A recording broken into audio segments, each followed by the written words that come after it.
Om Namo Bhagavate Vasudevaya. Om Namo Bhagavate Vasudevaya. Om Namo Bhagavate Vasudevaya. Narayanam Namaskritya Naram Chaiva Narottamam Devim Saraswatim Vyasam Tato Jayamudire Ashtaprayeshu Bhadreshu Nityam Bhagavata Sevaya Bhagavate Ruttama Shloke Bhaktir Bhavati Naistiki Om Agnanatimirandasya Gnanandana Shalakaya Chakshurunmilitam Mena Tasmai Shri Gurave Namaha Namam Vishnupadaya Krishna Preshthaya Bhutale Srimate Bhakti Vedanta Swami Niti Namne Namaste Saraswate Deve Gauravani Pracharine Nirvishesha Shunyavadi Paschatya Deshatarine Jai Shri Krishna Chaitanya Prabhu Nityananda Shri Advaita Gadadhara Shivasadi Gaura Bhakta Hare Krishna, Krishna Krishna, Hare Hare, Hare Rama, Rama Rama, Hare Hare.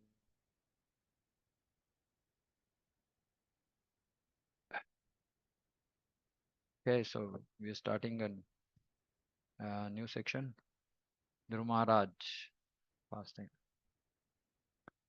So Sri Chaitanya Mahaprabhu repeatedly heard in pastimes of Prahlad Maharaj and Dhruva Maharaj. So we can understand how important uh, this is. A lot of things to be learned, to be understood, to be incorporated in our life. Okay, so we will get into the detail. Maitreya Uvacha Sanakadya Naradascha Riburhamsorunir Yatihi Naite Grihan Brahmasuta Yavasan Urdhvaretasaha. The great sage Maitreya said, the four great Kumara sages headed by Sanaka, as well as Narada, Ribu, Hamsa, Aruni, and Yati, all sons of Brahma, did not live at home but became Urdhvareta or Naishtika brahmacharis, unadulterated celibates. The system of brahmacharya has been current since the birth of Brahma. A section of the population, especially male, did not marry at all. Instead of allowing their semen to be driven downwards, they used to lift the semen up to the brain. They are called Urdhvaretasaha, those who lift up.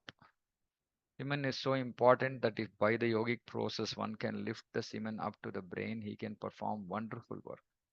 One's memory is enabled to act very swiftly and the duration of life is increased. Yogis can thus perform all kinds of austerity with steadiness and be elevated to the highest perfectional stage, even to the spiritual world. Viewed examples of brahmacharis who accepted this principle of life are the four sages Sanaka, Sanandana, Sanatana, and Sanat Kumara, as well as Narada and others.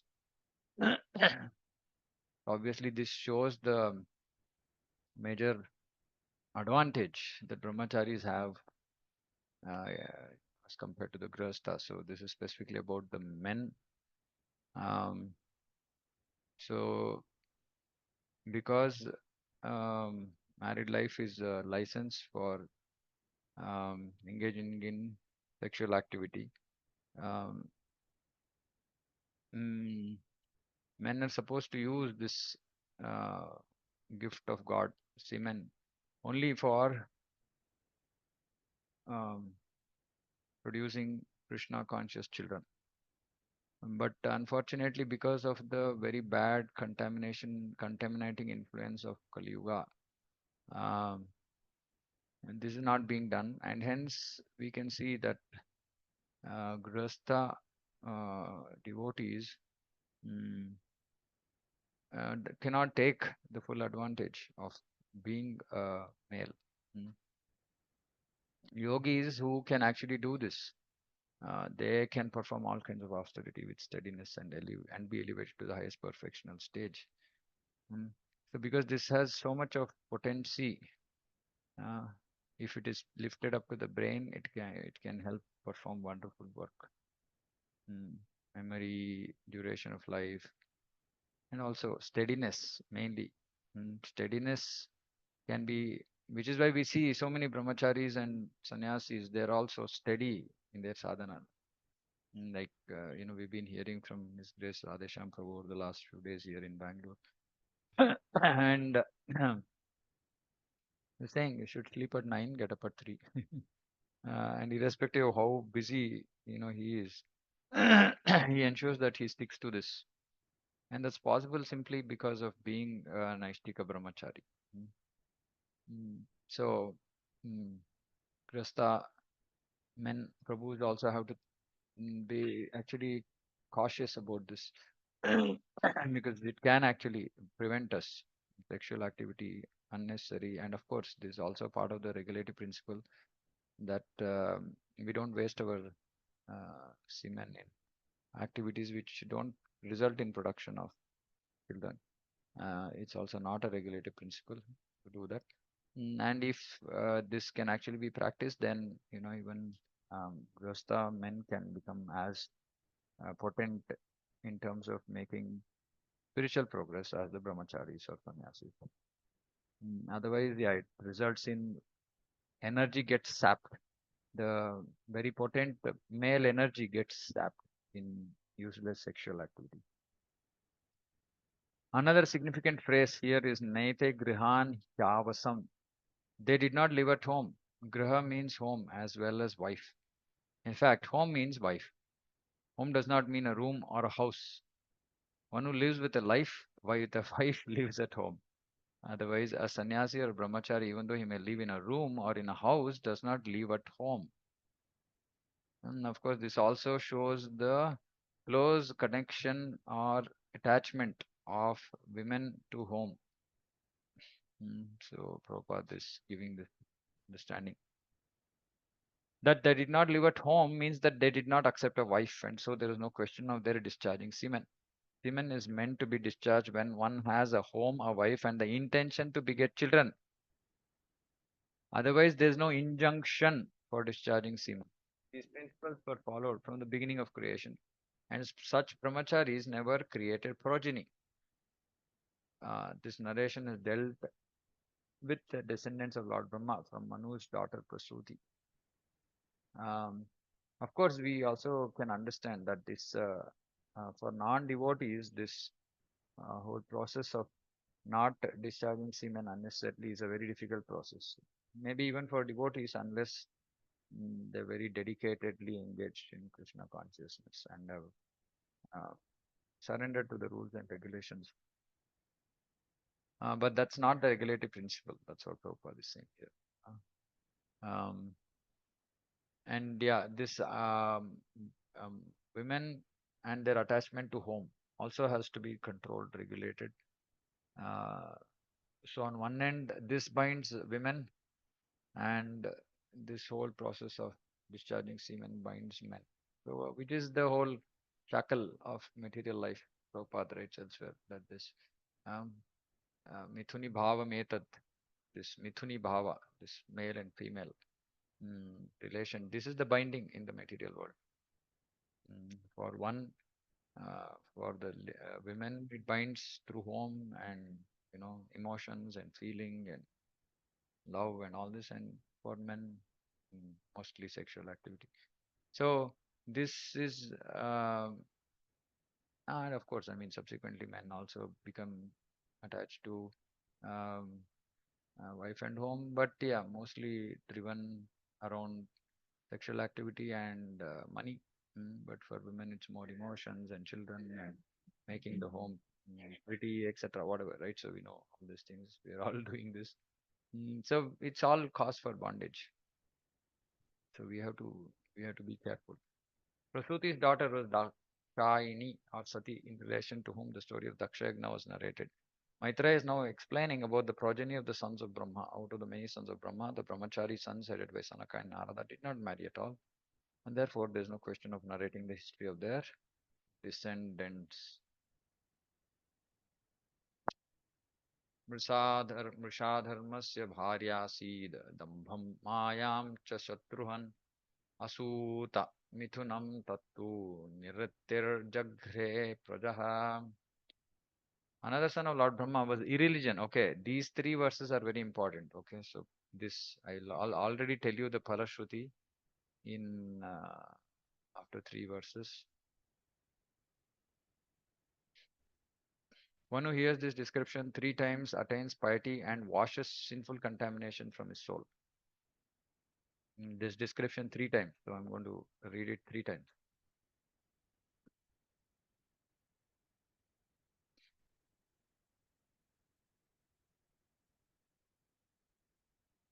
Another son of Lord Brahma was irreligion, whose wife's name was falsity. Please note, irreligion, adharma, dambha, uh, falsity. Okay, here Prabhupada is translating it as falsity.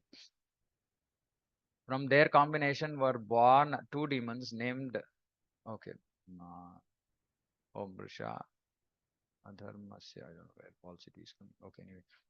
So irreligion whose wife's name was falsity, from their combination were born Dambha or bluffing and Maya or cheating. These two demons were taken by a demon named Nirriti who had no children. So we can make a note. Irreligion marries falsity, results in bluffing and cheating. Irreligion marries falsity, which means that falsity is also irreligion, resulting in bluffing and cheating. It is understood herein that Adharma, irreligion, was also son of Brahma and he married his sister Vrisha. Okay, so this is the beginning of sex life between brother and sister. This unnatural combination of sex life can be possible in human society only when there is adharma or irreligion. It is understood that in the beginning of creation, Brahma created not only saintly sons like Sanaka, Sanatana, and Narada, but also demoniac offspring like Nirati, Adharma, Dambha, and falsity. Everything was created by Brahma in the beginning. Regarding Narada, it is understood that because his previous life was very pious and his association very good, he was born as Narada, which we already read. Others were also born in their own capacities according to their backgrounds. The law of karma continues birth after birth, and when there is a new creation, the same karma comes back with the living entities. They are born in different capacities according to karma, even though their father is originally Brahma, who is the exalted qualitative incarnation of the Supreme Personality of Godhead.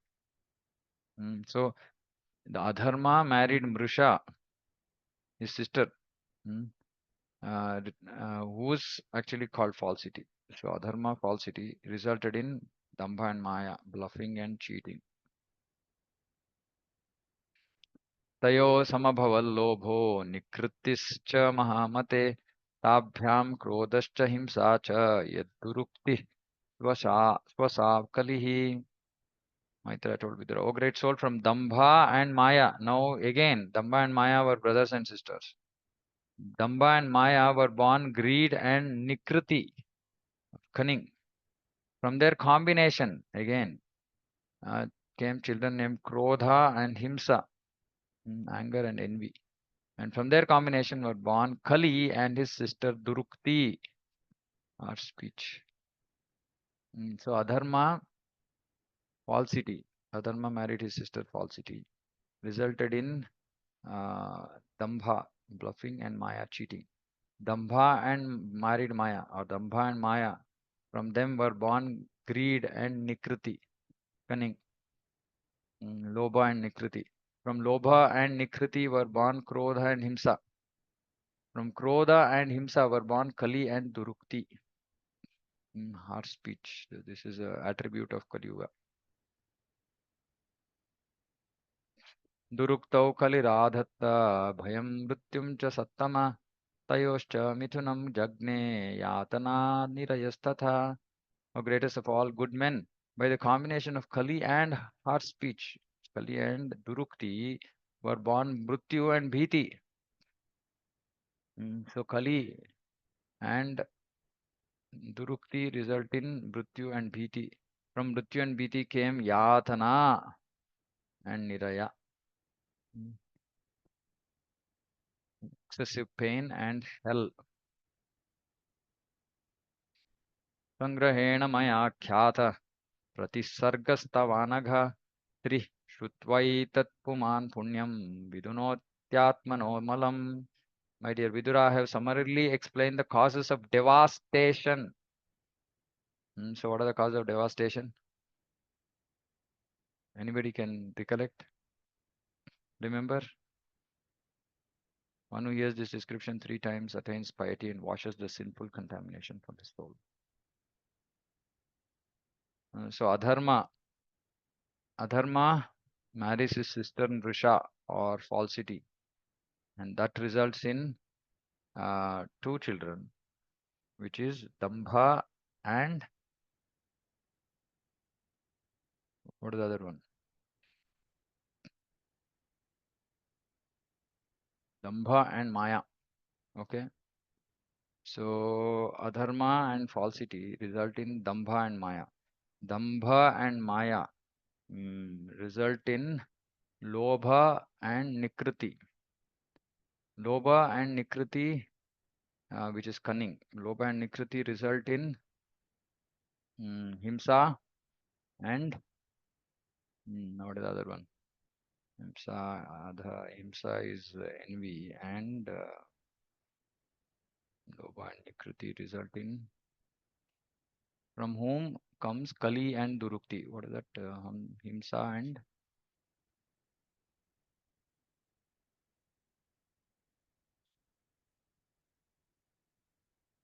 I forgot. Okay, let's see. From Durukti, from Kali and Durukti came uh, Mrityu and Bhiti, and from Mrityu and Bhiti came excessive pain and Naraka. What is excessive pain? What is the word?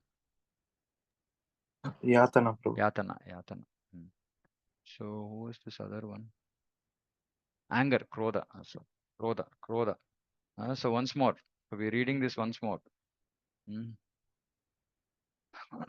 Another son of Lord Brahma was Irreligion, whose wife's name was Falsity. So Irreligion marries Falsity. From their combination were born Dambha, bluffing, and Maya, cheating. Two Prabhu, demons were taken by a demon named Nirvriti, who had no children.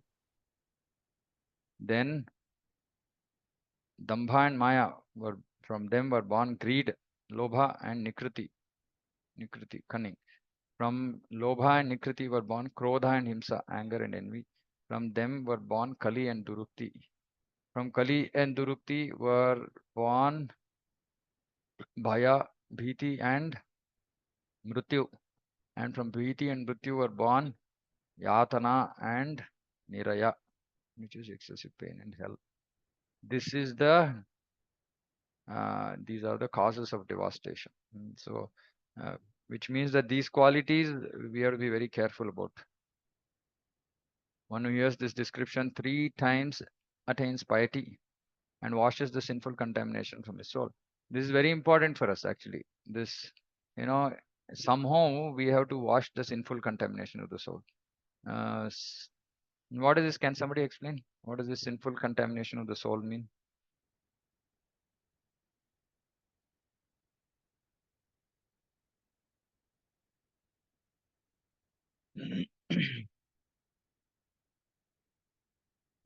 Okay. Purport. The creation takes place on the basis of goodness, but devastation takes place because of a religion. That is the way of material creation and devastation. Here it is stated that the cause of devastation is adharma or irreligion. The descendants of irreligion and falsity, born one after another, are bluffing, cheating, greed, cunning, anger, envy, quarrel, which is Kali, harsh speech, death, fear, severe pain, and hell. So if we read like this, then we'll understand. Uh, so bluffing, cheating, greed, cunning, anger, envy, quarrel, harsh speech, death, fear, severe pain, and hell. So simplistically thinking, we have to make sure that we become free from these qualities, right? Free from these qualities. Of course, we can't. Yeah, and then otherwise it results in severe pain and hell. All these descendants are described as signs of devastation. If a person is pious and hears about these causes of devastation, he will feel hatred for all these, and that will cause his advancement in a life of piety. So we read this and we say all this is bad. This is bad and this doesn't result in cleansing of heart, so which means that we will not make progress. Piety refers to the process of cleansing the heart. As recommended by Lord Chaitanya, one has to cleanse the dust from the mirror of the mind, and then advancement on the path of liberation begins. Cheto Darpana Marjanam. Here also the same process is recommended. Malam means contamination. We should learn to despise. This is very important. We should learn to despise all the causes of devastation, beginning from irreligion and cheating, and then we shall be able to make advancement in the life of piety. So, by hearing these three times, why hearing these three times? So that it becomes ingrained in our thought process. So, what needs to be ingrained? We have to despise all these causes, these things: bluffing, cheating, greed, cunning, anger, envy, quarrel, harsh speech, death, fear, severe pain, and hell. We have to despise, hate. uh, we should learn to hate all the causes of devastation. Mm. And then we shall be able to make advancement in a life of piety, because we will not like to engage in this impiety. The possibility of our attaining Krishna consciousness will be easier, and we shall not be subjected to repeated devastation. If we learn to despise, the present life is repeated birth and death, but if we seek the path of liberation, we may be saved from repeated suffering. So we can write this and put it in front of us. Bluffing. Yesterday a few of devotees were having a conversation. Yeah, one second, Nakul Prabhu. So there was somewhere in Bhagavad Gita, Prabhupada is writing in a purport, he's writing about simplicity. He says simplicity means simply being straightforward. Right? And we were having a discussion saying that some devotees were arguing, saying that it's not easy to be straightforward. So like this, that's if we don't want to simply follow Prabhupada's purports and say, give our own reasons why we cannot follow, then slowly we'll keep deviating and we will be on the not being straightforward means like, some amount of bluffing will be involved. Right? Then these qualities will creep in. That is why in Vaishnava ke Bhakti Siddhanta Saraswati Thakur uh, says, and very nice commentary by His Holiness Jayapatak Maharaj, saying that this we should not be duplicitous. This is very very important quality actually. If we are duplicitous, then we cannot make progress in devotional life. And all these qualities, if somebody is duplicitous outside, he will be nice. Then inside, bluffing, cheating, greed, cunning, anger, envy, quarrel. We see devotees quarreling. That is the influence of Kali. How can Vaishnavas quarrel? There has to be utmost respect amongst Vaishnavas. And of course, Vaishnavas means those who actually follow acharyas. We can't become Vaishnavas by creating our own rules.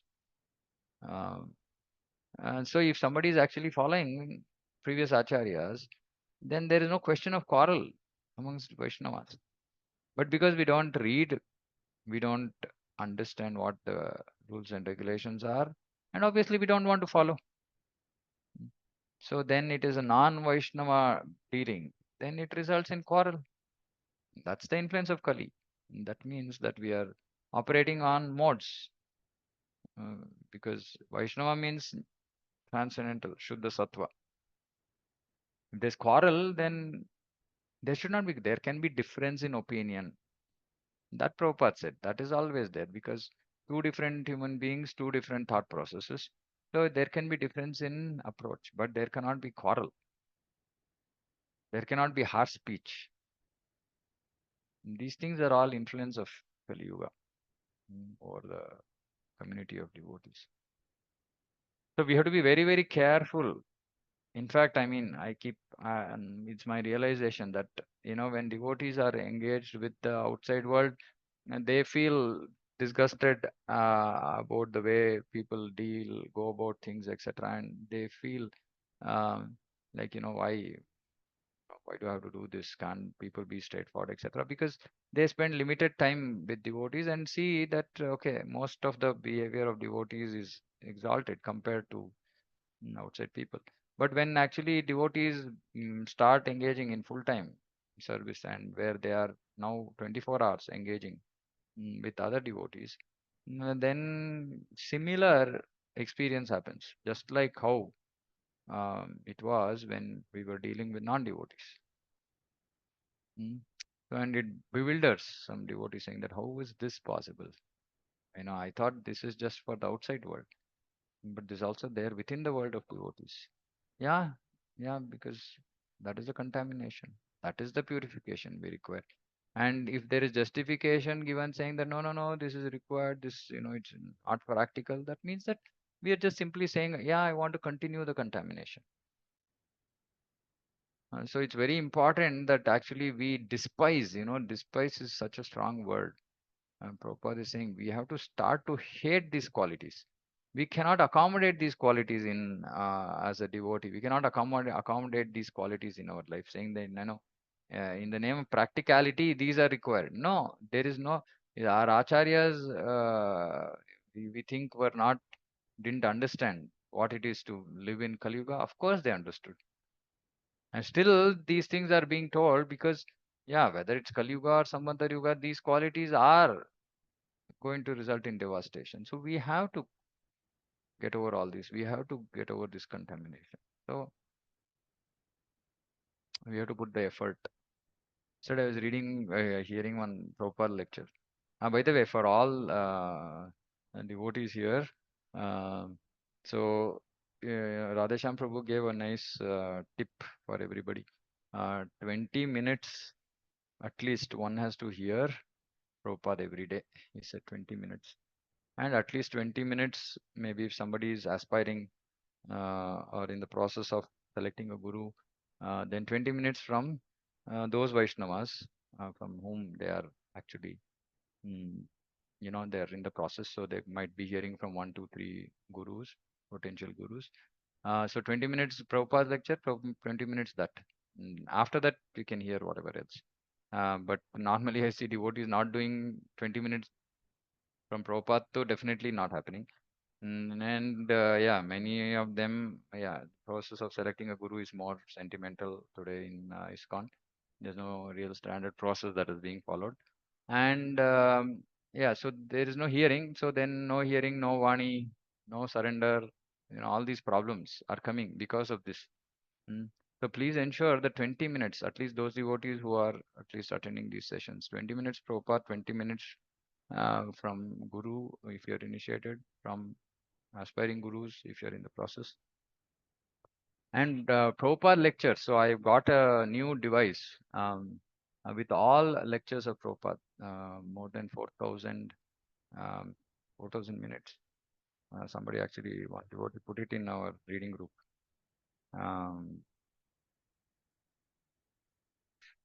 Not know, I can't remember how many are. Yeah, but so basic point is that yeah, many years back I had this device and it helped a lot. Um, it has all Prabhupada lectures. Let me see how many hours. All lectures. Yeah, yeah. 4,100 audio recordings. 2,300 plus hours. Wow. So which is basically Prabhupada's all lectures of Prabhupada. Bhagavatam, Chaitanya Charitamrita, Bhagavad Gita, Nectar of Devotion, festival lectures, conversations, morning walks, kirtans, recitation of Bhagavad Gita shlokas, and much more. It's called Vaikuntha Vani. It's just rupees 1,500. If anybody wants, please let me know. I have about 11 copies right now. I can get more. But it's very important because it's a device, so you don't have to go about where to find lectures, etc., etc. It's a simple device. You can carry it. It's like a FM radio come speaker kind of. It has I think a memory chip or something. So all of you can should have and here 20 minutes every day Prabhupada.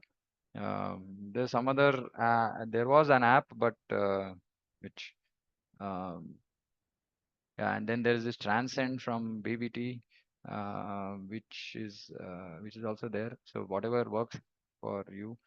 I don't know costing wise how it's different, but yeah, this one is 1,500. It used to be there before also. So if somebody wants, you can please let me know. Uh, yeah, Nakul Prabhu says he's taken this. Yeah. So whoever wants, please Sejami Pratyusha Mataji is saying others, if anybody wants, can let me know. Yeah, Nakul Prabhu, you had a question or a comment? You had lifted your Uh, hand. So in sloka number 2, the word Maya is referred as cheating, Prabhu. Yeah, So yeah. So that Prabhupada knows the context, so he would, for example, even Dambha in Bhagavad Gita is not bluffing. Dambha in Bhagavad Gita is pride. So yeah, Prabhupada knows the context, so he would have translated accordingly. So we take the English meanings for our practical understanding. Now, this is the reason actually, if we have to be very careful when we learn Sanskrit, because then we'll say, no, no, this is the word. But in Sanskrit also, there are various contexts in which different words will have different meanings. So Prabhupada knows the context, so he's translating it as whatever is translated. Okay. अतात कीर्तये वंशं पुण्यकीर्तेः कुरुद्वः स्वायम्भुवस्यापि मनोर्हरेरंशांश जन्मनः. Maitra continued, O best of the Kuru dynasty, I shall now describe to you the descendants of Swayambhuva Manu, was born of a part of a plenary portion of the Supreme Personality of Godhead. But Brahma is a powerful expansion of the Supreme Personality of Godhead. Although Brahma is Jiva Tattva, he is empowered by the Lord and therefore is considered a plenary expansion of the Supreme Godhead, which is Amsha. Sometimes it happens that when there is no suitable living being to be empowered to act as Brahma, Supreme Lord himself appears as Brahma. Brahma is the plenary expansion of the Supreme Personality of Godhead, and Swayambhuva Manu was the direct son of Brahma. The great sage Maitreya is now going to explain about the descendants of this Manu, all of whom are widely celebrated for their pious activities. And before speaking of these pious descendants, Maitreya has already described the descendants of the impious activities, representing anger, envy, unpalatable speech, quarrel, fear, and death. Purposely, therefore, he is next relating the history of the life of Dhruva Maharaj, the most pious king within this universe. Privartottanapādau शतरूपपते सुतौ वासुदेवस्य कलया रक्षायां जगतस्थितौ. Swayambhuva Manu had two sons by his wife Shatarupa. And the names of the sons were Uttanapada and Priyavrata. Because both of them were descendants of a plenary expansion of Vasudeva, the Supreme Person of Godhead, they were very competent to rule the universe, to maintain and protect the citizens. So both Uttanapada and Priyavrata were descendants of a plenary portion of Vasudeva. It is said that these two kings were specifically empowered by the Supreme Personality of Godhead, unlike the great King Rishabha, who was the Supreme Personality of Godhead himself. So Uttanapada and Priyavrata were specifically empowered. So they're Shaktya empowered by the Supreme Personality of Godhead, unlike Rishabha, who was the Supreme Personality of Godhead himself. Mm.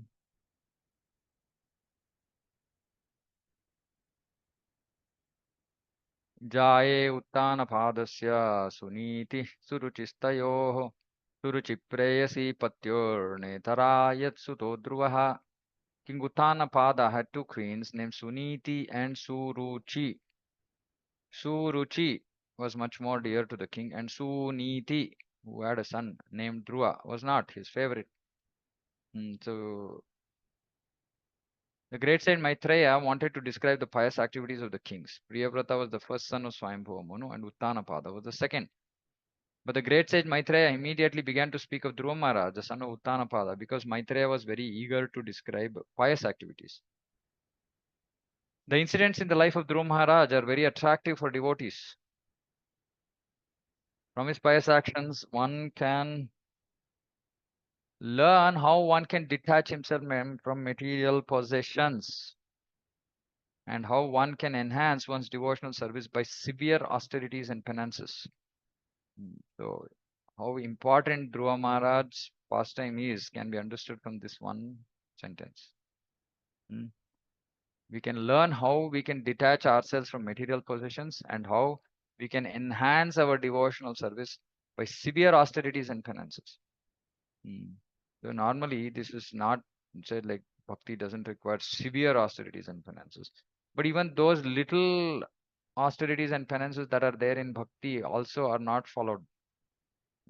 So this should give us inspiration to detach ourselves from material possessions, and also to take up some austerities, penances, which can enhance our devotional service. By hearing the activities of pious Dhruva, one can enhance one's faith in God and can directly connect with the Supreme Person of Godhead, and thus one can very soon be elevated to the transcendental platform of devotional service. One more reason is this will help in enhancing our faith in Krishna. The example of Dhruva Maharaja's austerities can immediately generate a feeling of devotional service in the hearts of the hearers. Very nicely summarized. This is the reason why we need to be reading Dhruva Maharaj pastimes. Why? One is it will help us learn how to detach ourselves from material possessions. And it will help us enhance our devotional service by severe austerities and penances. It will also increase our faith in Krishna. And thus one can very soon be elevated to the transcendental platform. And simply hearing about his austerities can immediately generate a feeling of devotional service in the hearts of the hearers. So this pastime is supposed to create a change of heart. So how will it create? Based on the quality of our Shravanam. Based on the quality of our Shravanam, by the end of this pastime, the end of this series of chapters, verses, etc., these things we should have at least started to experience more than what it is today. So today we are just starting this Shravanam. So whatever is our amount of attachment to material possessions, how much ever is our willingness to do austerities, penances, how much ever is our faith in Krishna, all of which has to increase by the time we end this section of Bhagavatam. So we can all note our current state and evaluate this at the end of these chapters. Okay, with that I'll stop here. Okay, anyway, just one comment. I think Vishwanath Chakravarti Thakur says this. Suruchi, ruchi means taste. Right.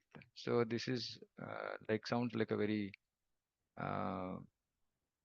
sense gratification kind of mood. Suruchi. Niti, good. Moral. Suniti. So the king was not attracted by Suniti. He was attracted by Suruchi. And Suruchi showed her nature. And Suniti also shows her nature. And of course, we know this, our historically, in Vedic system, the names were supposed to depict the behavior of the individuals. So Suruchi's name depicted her behavior, and Suniti's name depicted her behavior. Of course, in modern days, I think this. Yeah, I mean, I've seen many initiated devotees and their names matching their behavior a lot. But material names, like the birth names, because they don't follow Vedic way of naming. Vedic way of naming is based on the time of birth. The tithi, you will get some alphabets from which you have to start the name of the child, and those alphabets are Sanskrit alphabets. Mm, Actually, yeah, I was talking to a friend of mine who got some alphabet and they thought of it as English alphabet, and they gave some very weird name because that alphabet doesn't have many names in English. I said that alphabet is Sanskrit, so and there are thousands of names in Sanskrit with that alphabet.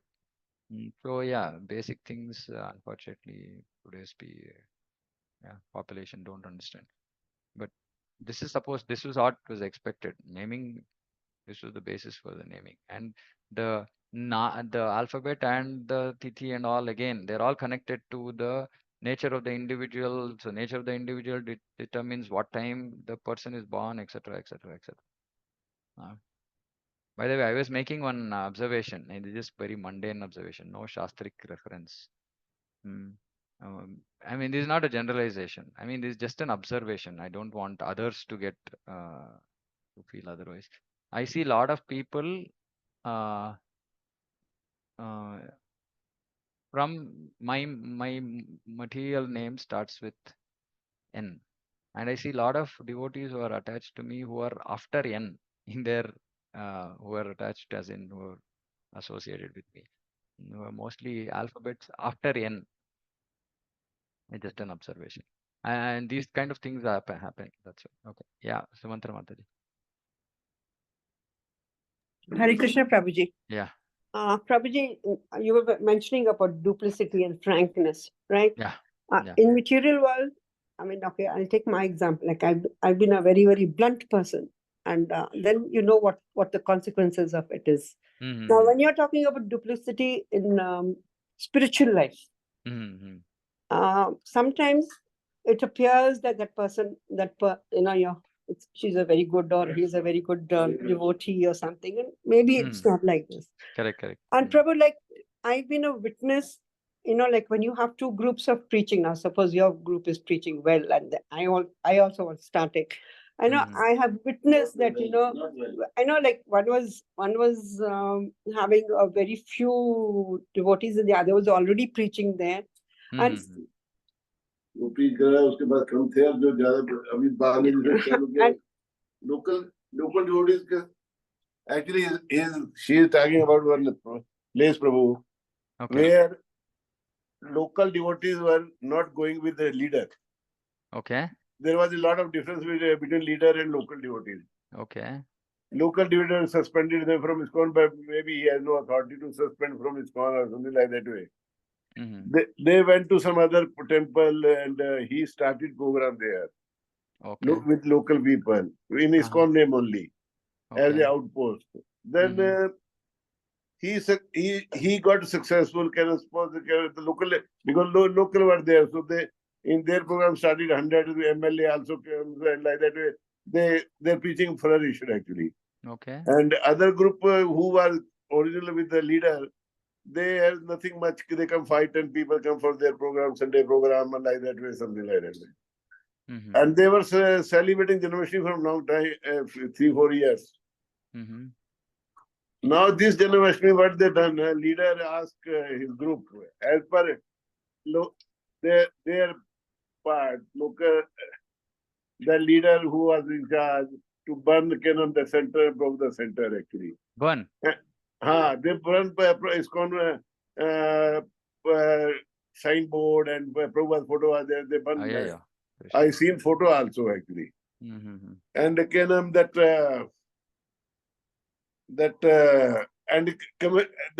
is a, then I know that area leader actually. No, not a leader. I mean, mute हो गया आप. Hare Krishna. So he is contacting somewhere else.